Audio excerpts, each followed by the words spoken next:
আমি এই মুহূর্তে দাঁড়িয়ে রয়েছি বিশ্রামগঞ্জ থানার অন্তর্গত নাথুং বাজার এবং আদিবাসী কলোনি এলাকার ঠিক মধ্যবর্তী স্থানে যে রেল লাইন রয়েছে সেই রেল লাইনে দাঁড়িয়ে রয়েছি। আনুমানিক আজকে সকাল 11টায় আগরতলা থেকে সাবরুমের দিকে একটি ট্রেন গিয়েছে। সেই ট্রেনের চাকার নিচে পড়ে মৃত্যু হয়েছে 75 থেকে 80 বছর বয়স্ক একজন বৃদ্ধ ব্যক্তির।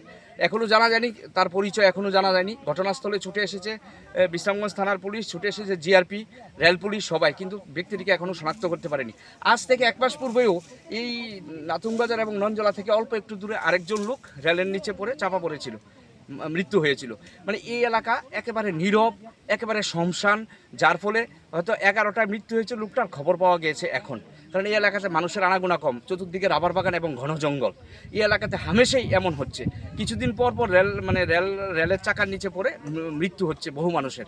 তাই এই এলাকা নীরব হওয়াতে মনে হয় এমন হচ্ছে, কিন্তু লোকটির পরিচয় এখনও পাওয়া যায়নি। গোটা এলাকার মানুষ ঘটনাস্থলে ছুটে এসেছে মানুষটিকে দেখার জন্য, কিন্তু কেউ চিনতে পারছে না।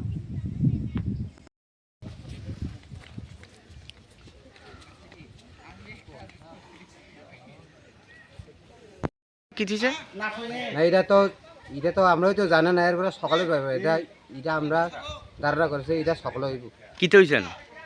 ওই তো রেল দিয়া মারা গেছে, বাড়ি খেয়ে মারা গেছে। এই জায়গাটার নাম কি? এই জায়গাটার নাম আদিবাসী কলোনি।